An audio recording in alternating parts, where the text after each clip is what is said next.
আজ এত টাকা কালেকশন করা হলো, কিছু মনে না করলে জানতে পারি আপনার হাদিয়া কত টাকা? ভাইরা আমার, আলহামদুলিল্লাহ, আল্লাহ শুকর। প্রথম কথা হলো যে ওয়াজ মাহফিলে বা দিনই কাজে, এমনি তো আমি ওয়াজ মাহফিলে যাই না। আপনাদের এলাকারই ভাই, কি নাম ওনার, হানিফ ভাই বোধহয়, হানিফ ভাই, উনি আমাদের অফিসে লোক পাঠাইছেন।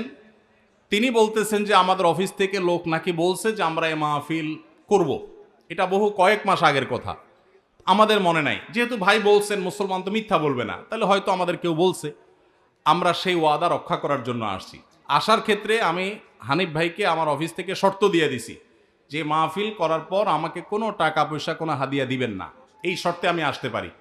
আলহামদুলিল্লাহ, ওনার সাথে আমার চুক্তি হয়েছে হানিফ সাহেবের কাছে, আমি খাবো না, কোনো হাদিয়াও নেব না। আলহামদুলিল্লাহ, আমি এখানে খানাও খাই নাই, হাদিয়াও নেব না ইনশাল্লাহ। এই চুক্তি করেই আমি আসছি।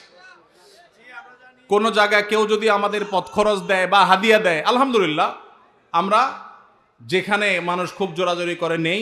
আর যদি কোনো মসজিদ মাদ্রাসা হয় বা দিনী প্রতিষ্ঠান হয়, সচরাচর আমরা চেষ্টা করি পথ বড়াটাও নিজের পকেট থেকে দিয়ে যাওয়ার। এটা যেহেতু প্রশ্ন খোঁচা মেরে করেই ফেললেন, সেই প্রসঙ্গে বলা, হানিফ ভাই এখানে উপস্থিত আছে, সাক্ষী উপস্থিত আছে, ওনার সাথে চুক্তি করা হয়েছে। যেহেতু মাদ্রাসার মাহফিল, মাদ্রাসার জন্য দুনিয়ার টাকা উঠানো লাগতেছে, একটা মসজিদ নাই, বাচ্চাদের থাকার জায়গা নাই, তাহলে এখান থেকে আমার হাদিয়া নেওয়া লাগবে কেন? আলহামদুলিল্লাহ, আমার চলার মতো ব্যবস্থা আল্লাহ তাআলা আমাকে দিয়েছেন, যথেষ্ট দিয়েছেন। অতএব আপনারা বরং মসজিদের জন্য সহযোগিতা করবেন, জমির জন্য সহযোগিতা করবেন, করবেন তো ইনশাআল্লাহ? মাদ্রাসার ছাত্রদের থাকার ভালো ব্যবস্থা যেন হয়, সেজন্য সাহায্য করবেন, ঠিক আছে না ইনশাআল্লাহ? আর আমাকে হাদিয়া দেওয়া লাগবে না, ইমাম সাহেবদের বেতন বাড়াই দিয়েন। ইমাম সাহেবদের বেতন বাড়াই দিবেন তো ইনশাআল্লাহ? ইমাম সাহেবদের বেতন বাড়াই দেওয়ার তৌফিক আল্লাহ তাআলা আমাদেরকে দান করুন। ওলামা একরাম ওয়াজ মাহফিলে যারা আসেন, তাদেরকে সম্মানজনক হাদিয়া দিবেন।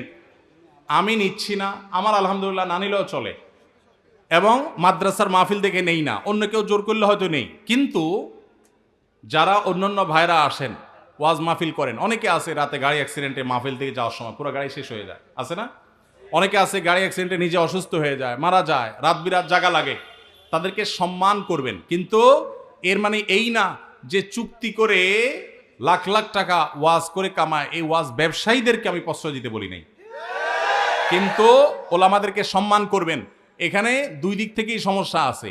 হুজুরদের অনেকে যেরকম চুক্তি করে, এটা যেমন একটা সমস্যা, আবার ওয়াজ মাহফিলের আয়োজক অনেকে আছে অনেক ধান্দা করে, সেটাও একটা সমস্যা। আমি আজ থেকে অনেক বছর আগে, আপনার জেলার নাম বলবো না, যে কোনো এক জেলা মাহফিলে যাওয়ার পর আমি দেখি এরকম মোটা একটা খাম ধরাই দিছে আমারে। পরে যায় খুলে দেখি ওখানে টাকার সাথে বাকি সব কাগজ দিয়ে মোটা করে দিছে। এত নিকৃষ্ট মানুষও এই সমাজে আছে। তো এই জন্য সংশোধন বক্তাদেরও হইতে হবে, আয়োজকদেরও হতে হবে, শ্রোতাদেরও হওয়া লাগবে। শ্রোতারা ওয়াজে আসছেন কি জন্য? কিছু শুনে আমল করার নিয়তে। এই যে এতগুলো কথা শুনছেন, এগুলো আমল করতে হবে, ঠিক আছে না ভাই ইনশাআল্লাহ? যদি শুধুমাত্র ওয়াজ মাহফিলে আসেন তামাশা দেখার জন্য, তাহলে হবে না, আমল করার নিয়তে আসতে হবে। আয়োজকদের উদ্দেশ্য হবে আল্লাহর সন্তুষ্টি, আলোচকদের উদ্দেশ্য হবে আল্লাহর সন্তুষ্টি, এবং শ্রোতাদের উদ্দেশ্য হবে কি? আল্লাহর সন্তুষ্টি। আল্লাহ তাআলা আমাকে, আপনাকে, আমাদের সবাইকে ইখলাসের সাথে কাজ করার তৌফিক দান করুন। এরপরে প্রশ্ন হলো, জানাজার পরে দাফনের পূর্বে মুনাজাত করা জায়েজ কিনা? জানাজার পরে, দাফনের আগে কোনো দোয়া নেই। জানাজার পরে অনেক এলাকাতে জানাজার নামাজের পরে ইমাম সাহেব মুসল্লিদেরকে নিয়ে দোয়া করে, এটা সুন্নাত দ্বারা সাব্যস্ত নয়। জানাজার নামাজটাই তো দোয়া। জানাজার নামাজের মধ্যে আপনি পড়লেন আল্লাহুম্মা ফিরলি হাইয়িনা ওয়া মাইয়িতিনা, আল্লাহ মাই আমাদের মৃতদেরকে মাফ করে দেন, এ তো জানাজার নামাজে এটা পড়লেন, পড়েই তো সালাম ফিরালেন। পুরো জানাজার নামাজটাই তো দোয়া, তাহলে সালাম ফেরানোর পর আবার কিসের দোয়া? এই জন্য এই দোয়া সুন্নাহ সম্মত নয়। তবে মাইয়েতকে দাফন করার পর, কবরে রাখার পর, দাফন করে শেষ করার পর কেবলামুখী হয়ে যারা দাফন কাজে শরীক হয়েছেন, সবাই যার যার মতো করে কেবলামুখী হয়ে মুর্দার জন্য দোয়া করা সুন্নাত। সেটা দাফনের আগে না পরে? দাফনের পরে কেবলামুখী হয়ে দোয়া করা সুন্নাত। সুন্নাতটা আমরা অনেকে জানি না, বেদাতটা ঠিকই জানি। সুন্নাতের খবর নাই, বেদাত নিয়ে টানাটানি। এই জন্য এই সুন্নাত যেহেতু আলোচনা নাই, জানাশোনা নাই, এটা আমরা জিন্দা করবো ইনশাআল্লাহ, ঠিক আছে না? মাইয়াতকে কবরে রেখে দাফন করে কেবলামুখী হয়ে আমরা হাত তুলে দোয়া করব। কি দোয়া করব?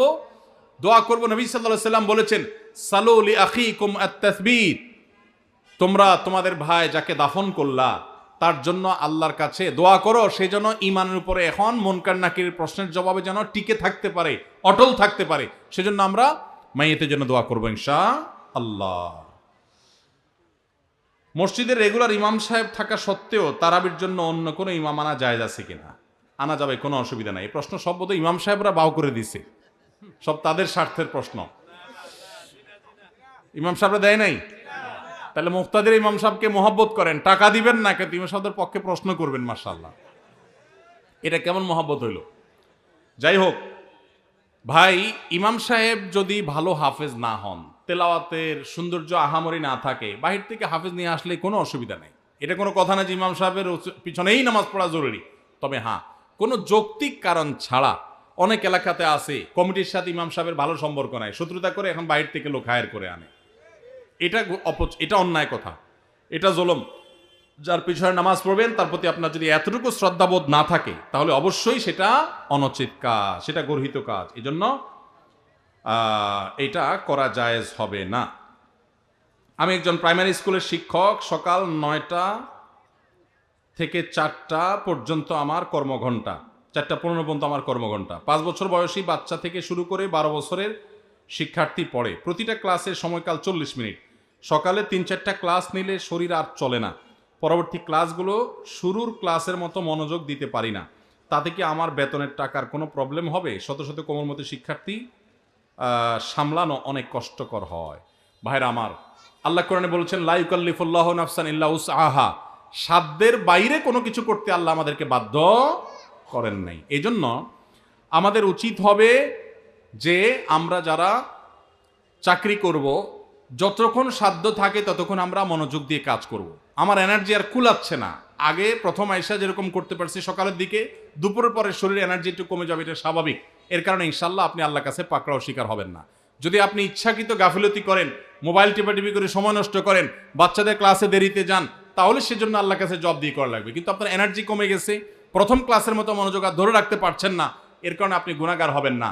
আলহামদুলিল্লাহ, এরকম শুদ্ধ সুস্থ চিন্তা করার মানুষ যে আছে, বান্দার হক সম্পর্কে এতটা সচেতন মানুষ আছে, এটাই তো একটা সমাজের জন্য আনন্দের বিষয়। আলহামদুলিল্লাহ, সন্দেহাতীতভাবে এটা একটা সুখের সংবাদ যে একজন ভাই চাকরি করে, স্কুলে চাকরি করে তার ঠিকঠাক মতো বেতনটা হালাল হচ্ছে কিনা, তার মনোযোগ কমে যাচ্ছে, সেজন্য আল্লাহর কাছে দায়ী থাকবেন কিনা, এই যে চিন্তা মনে আসছে, এটাকেই বলে ঈমানী চেতনা। এই ঈমানী চেতনাই তো আমাদেরকে ভালো মানুষের দিকে নিয়ে যায়। আল্লাহ আমাদের এই ভাইকে আরো বেশি ঈমান আমল বাড়ানোর তৌফিক দান করুন।